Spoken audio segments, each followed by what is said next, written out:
L'intention de Dieu depuis la création, en créant l'homme, en fait, n'était pas de créer une église. Jésus est venu pas pour fabriquer des chrétiens. Jésus est venu pour faire des citoyens d'une autre cité, d'un royaume. Tu es un digne représentante, ambassadeur, plénipotentiel du royaume des cieux. Tu es mandaté par le ciel et tu es équipé pour représenter Dieu, représenter son règne partout. Quand tu te déplaces, tous ceux qui sont sur la route te cèdent le passage. Mais pour pouvoir représenter Dieu, il faut le connaître. Pour le connaître, il faut marcher avec lui. Il faut que tu passes par une transformation de mentalité. Je voudrais continuer avec ce que nous avons commencé dimanche passé. Nous parlons du salut. Après le salut, il y a un mandat qui est automatique. Ce n'est pas un choix, ce n'est pas une option. Lorsque tu es sauvé, tu es appelé immédiatement. Le salut équivaut à un appel. Une fois que nous sommes sauvés, nous sommes automatiquement qualifiés pour servir. Sauvés pour servir. C'est la raison pour laquelle Dieu t'a laissé sur la terre. Sinon, normalement, après le salut, logiquement, nous devrions partir. Quels sont ceux qui savent qu'il fait bon vivre, c'est mieux de vivre, il fait mieux vivre, si vous voulez, au ciel que sur la terre? Il y en a qui ne lèvent pas franchement la main. Je comprends certains. Certains disent, bon, je vais me marier quand même avant de partir. Parce que d'après que là-bas, on ne se marie pas. Le fait que Dieu nous laisse ici, après le salut, c'est pour un but. C'est pour que nous puissions le servir.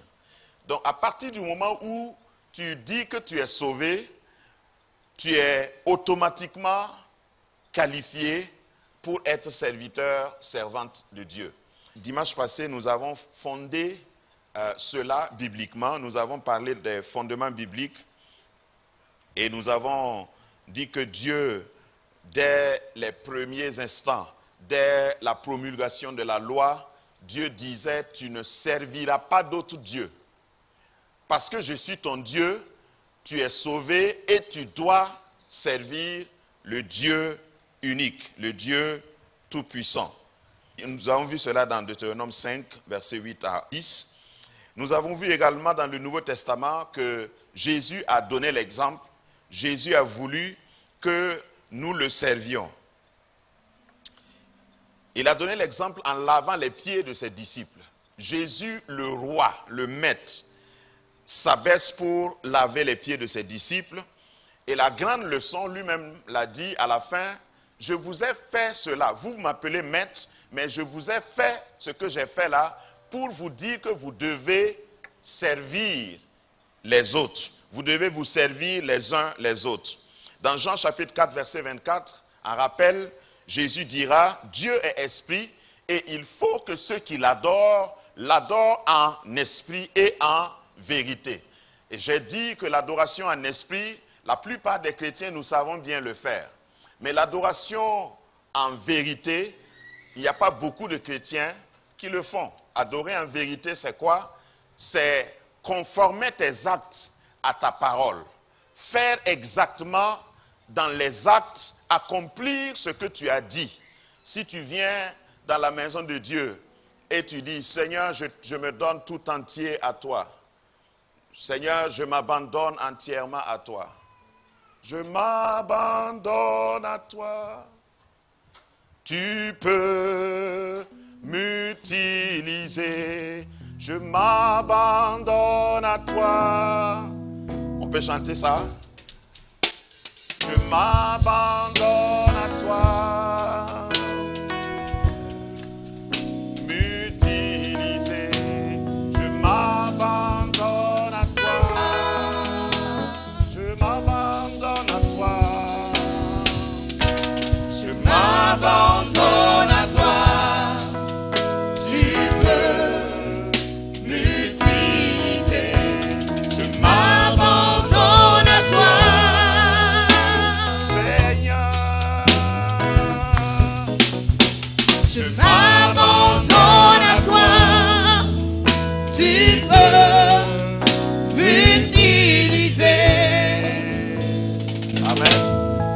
vous chantez ça, au fait, vous êtes en train de vous condamner.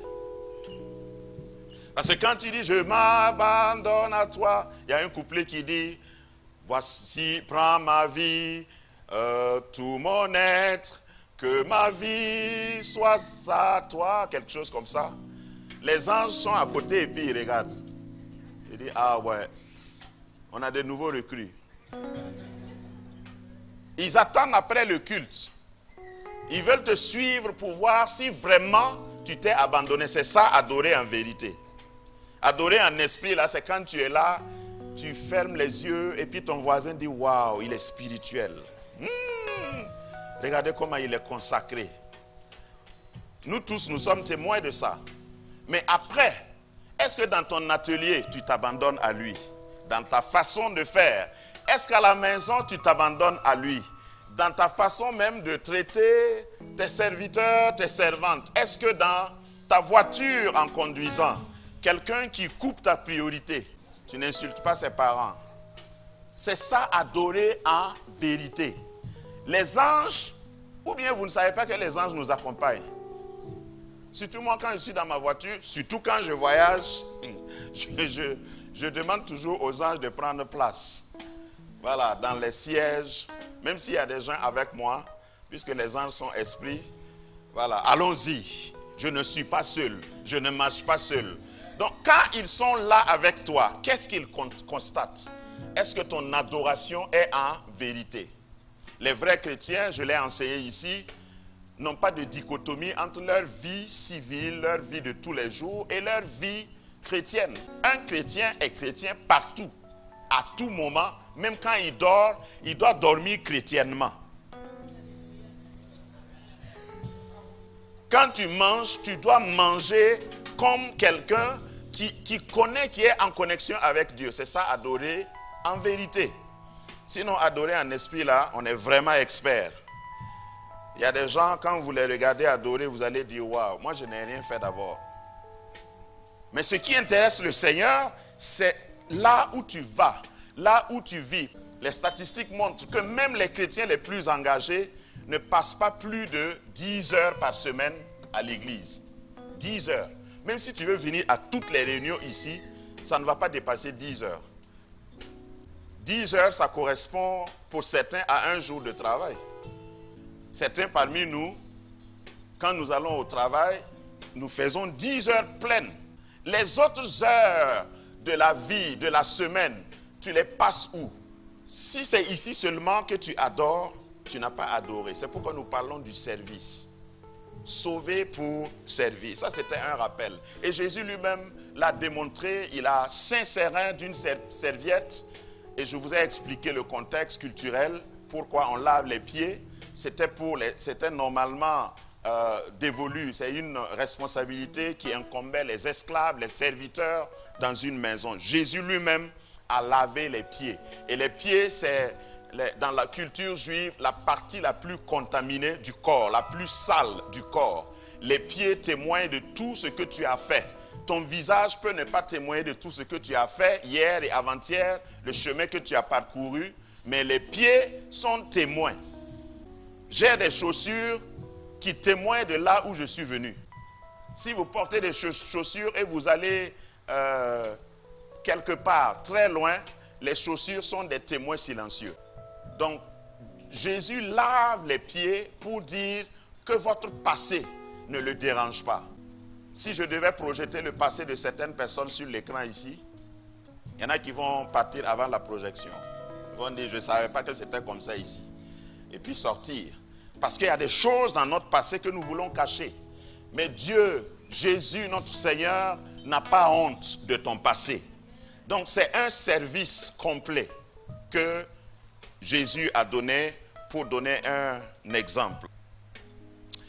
Ce matin, nous voulons voir un deuxième volet et je voudrais parler des domaines de service, domaines de vocation. Parce que voyez-vous, vous pouvez écouter un tel message et rester toujours bloqué par cette question. Bon, moi, je ne sais même pas ce que je dois faire. Quel est mon domaine de service? Quel est mon appel? Quelle est ma vocation? Comment est-ce que je dois savoir? Je vais faire pour savoir du moins Quelle est ma vocation? On va aller pas à pas. Peut-être qu'une prochaine fois, je vais approfondir par rapport à quand et comment nous devons servir. Je voudrais, avant de répondre à cette question, dans ce volet domaine de vocation, comment découvrir mon appel, je voudrais procéder d'abord par des définitions. De quoi parlons-nous quand nous parlons de vocation, de service, de don, de talent? C'est important parce que quand vous connaissez la définition de la chose, vous pouvez mieux l'appréhender. Donne-moi un amen militaire. Non, ça c'est pas militaire. Donne-moi un amen militaire. Amen. Voilà. Tu as réveillé ton voisin. Merci.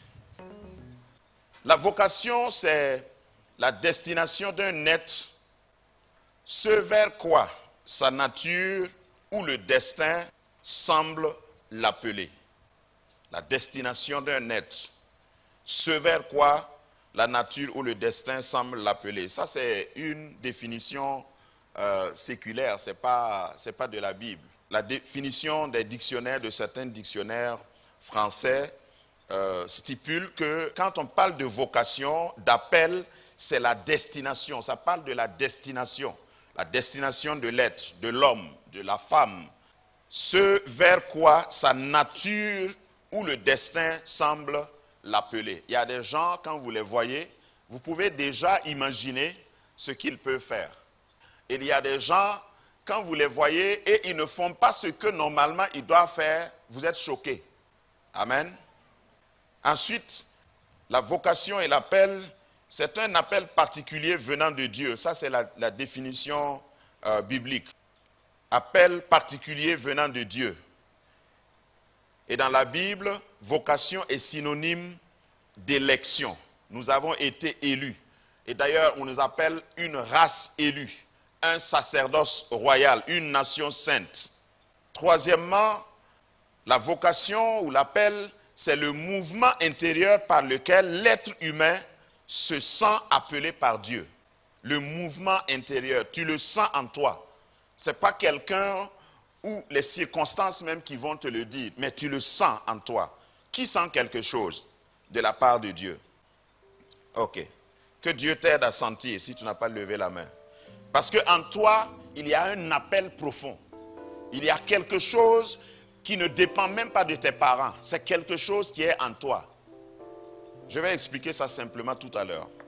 Quatrièmement, c'est l'inclination, le penchant impérieux qu'un individu ressent pour une profession. Il y a des gens, ce n'est pas l'école qui les a, et d'ailleurs il y a des gens qui se sont spécialisés dans le mauvais domaine. C'est pourquoi vous voyez beaucoup de retraités à la retraite, ils font autre chose, carrément autre chose que ce qu'ils ont fait pendant leur vie professionnelle. Parce qu'ils avaient quelque chose en eux qu'ils n'ont pas pu, ils avaient une soif, une faim en eux. Et ils n'ont pas pu accomplir ça. Et à la fin de leur vie, quand ils ont fini ou quand ils ont démissionné, ils commencent ce qui correspond à l'inclination, à la passion qu'ils avaient en eux. Amen. Je voudrais m'arrêter là pour dire, bienheureux sont ceux qui connaissent leur appel assez tôt. Parce que c'est dommage de passer une moitié de sa vie ou les 2/3 de sa vie dans la mauvaise direction. Et puis vers la fin de sa vie, on se rend compte, ah, vraiment, je me suis trompé. Et il y a des gens qui le mettent comme ça, si je devais revenir. Mais malheureusement, tu ne vas pas revenir. Que Dieu nous aide à connaître. Et parce que quand tu connais ce pourquoi tu es né, personne ne peut t'arrêter. Grâce Académie, une vision, une plateforme, un cadre d'expression et d'épanouissement pour tout l'homme. Une ambassade du royaume de Dieu, un peuple d'adorateurs, un centre multiracial, une église sans cloison avec pour seule passion vivre la réalité de l'évangile de Jésus-Christ. Grâce Académie, une voix prophétique et une vision pour sa génération. Situé à Ouagadougou, à 700 mètres de l'ambassade des États-Unis, côté Est. Grâce Académie.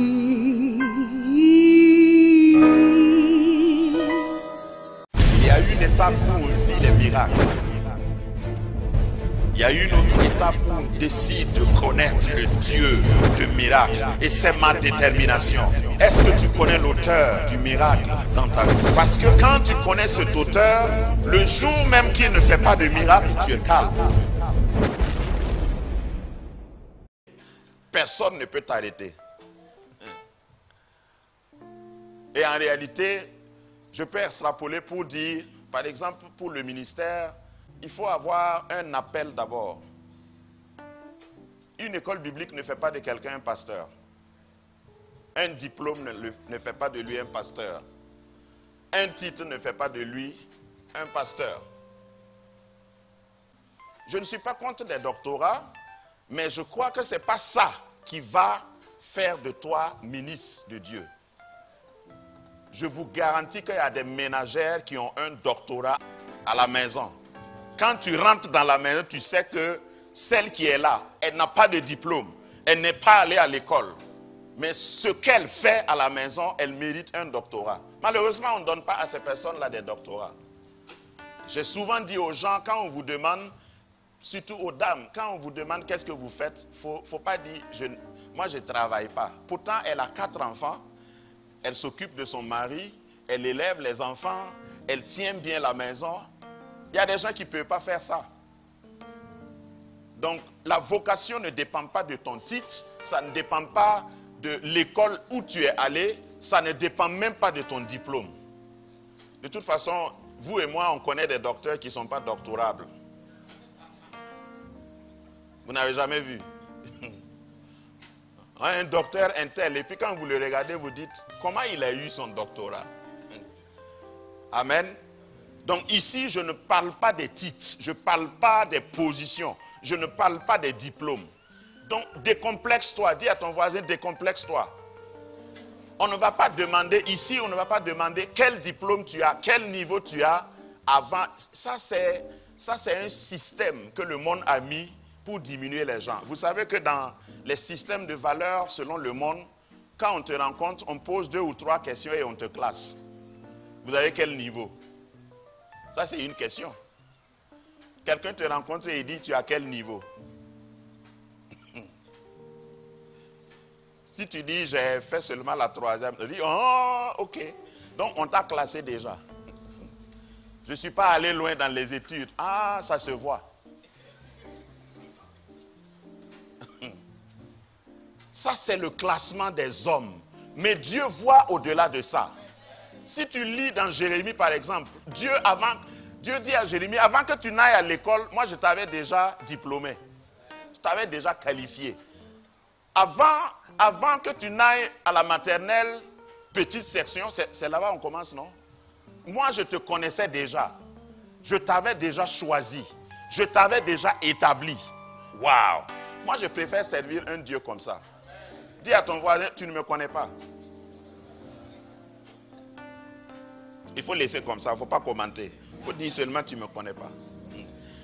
Parce qu'il y a des gens qui veulent te connaître selon et à partir du diplôme que tu as, le milieu que tu as fréquenté, l'école que tu as fréquentée, etc. L'appel ici a à voir avec ce que Dieu a programmé en toi, comme un logiciel. Et le logiciel ne peut que répondre. Lorsqu'on lui pose certaines questions, il est programmé, structuré pour répondre d'une certaine manière. Je vais encourager une maman avant de continuer. Au fait, l'enfant que tu as, tu le trouves difficile. Mais c'est parce que Dieu t'avait déjà programmé pour un enfant comme ça. Il y a des enfants qu'une autre maman ne peut pas élever. Il faut que ce soit toi. Et j'ai ma phrase à moi, chaque maman est ointe pour son enfant. Chaque maman est ointe pour son enfant. D'ailleurs, c'est une des raisons pour lesquelles, quand la femme accouche, c'est en ce moment qu'elle commence à avoir le lait. Est-ce que vous avez déjà entendu qu'une femme est allée à la maternité, elle se promène, elle regarde les bébés, et puis elle commence à avoir du lait? Non. L'enfant est venu pour que ton onction se manifeste pour cet enfant. Donc, ne cherche pas ailleurs. Je vais approfondir ça plus loin. Au fait, ton appel là, tu n'as pas besoin de voyager pour voir où se trouve ton appel. Ton appel se trouve là où tu es. Dieu t'a formaté, il t'a programmé et il t'a fait naître là où tu es né, au moment où tu es né, pour que tu puisses servir. Ton lieu de service se trouve là où tu es. Ne cherche pas ailleurs. Que quelqu'un dise Amen. Je vais définir aussi le vocable ou la notion de don et de talent. Don et talent. Le don ou le talent, c'est la disposition, l'aptitude, la capacité naturelle ou la capacité acquise dans un domaine. Disposition, aptitude, capacité naturelle ou acquise dans un domaine. Et ce n'est pas la peine de me dire que tu as le don de sommeil. Ok? Pendant que je parle là, si tu dors, ne dis pas à ton voisin que ça c'est ton don. Je ne parle pas de toi, je parle de ton voisin. Le don et la capacité, le don ou le talent du moins, c'est un avantage naturel, se définit comme un avantage naturel, une qualité innée. Qualité innée. Tu es né avec. Moi, j'aime cette partie-là. Si j'avais le temps, j'allais m'attarder là-dessus. Au fait, ce que tu es né avec, quelqu'un ne peut pas voler. Dis à ton voisin, ne sois pas jaloux de moi. Il faut parler avec lui comme un Ivoirien. C'est mon comme ça. Voilà. Si tu me copies, tu seras ma photocopie. Tu ne peux pas être moi. Parce que c'est moi l'original. Et tout le monde sait que les copies là coûtent moins cher. Talent naturel. Tu es né avec. Il y a des gens qui sont nés pour consoler les autres. Il y a des gens qui sont nés pour... Quand ils arrivent quelque part, même quand il y a bagarre, s'ils parlent, tout le monde est d'accord. Il ne faut pas les copier. Si toi tu pars parler, tu vas augmenter le... Amen. Mais mon objectif est que chacun trouve son domaine. Parce que quand on a parlé de vocation sauvée pour servir, il y a des gens qui commencent à peut-être penser à pasteur, dirigeant, prophète. Oui, il y a ça aussi. Mais il n'y a pas que ça. Au fait, celui qui ne met pas en pratique ou qui n'exerce pas son don, le ciel trouve que c'est une perte. C'est une perte pour l'humanité, c'est une perte pour le royaume.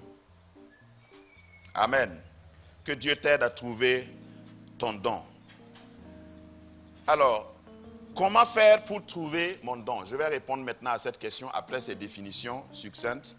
Comment faire pour reconnaître mon don? Premièrement, ton don n'est pas en dehors de ce que tu as. Ton don ne se trouve pas ailleurs, ne se trouve pas en dehors de ce que tu as. Et notre premier passage, c'est dans Exode chapitre 4, versets 1 à 4. On va se tenir debout, si vous voulez bien, pour le lire. Exode. Exode veut dire sortie. C'est un départ. Il faut que tu arrives quelque part. Il ne faut pas sortir et puis rester dans le désert. Exode. Et pour sortir et partir, il faut que tu aies une direction. Et Moïse était celui qui était chargé de donner la direction. Et dans ce contexte, nous voyons son appel. Exode chapitre 4, verset 1. Moïse répondit et dit, voici, ils ne me croiront point et ils n'écouteront point ma voix. Mais ils diront, l'Éternel ne t'a point apparu. L'Éternel lui dit, qu'y a-t-il dans ta main? Peut-être que tu as un Moïse à côté de toi, ton voisin. Demande-lui, qu'est-ce que tu as dans ta main? Cette phrase est lourde de sens. Qu'y a-t-il dans ta main? Et il répondit, une verge. L'Éternel dit, jette-la par terre. Et il la jeta par terre, elle devint un serpent. Moïse fuyait devant lui. Et l'Éternel dit à Moïse, étends ta main et saisit-le par la queue. Il étendit la main et le saisit, et le serpent redevint une verge dans sa main. Seigneur, dans le nom de Jésus, que pendant ce message, ce qui est arrivé à Moïse arrive à quelqu'un. Que ce qu'il a, ce que tu lui as donné comme talent et don, qui pour le moment n'est qu'un bâton, Seigneur, qu'il puisse l'utiliser pour convaincre, pour rassurer et pour conduire ton peuple, pour servir son prochain. Merci de nous équiper pendant cette série et pendant ce message. Au nom de Jésus, Amen.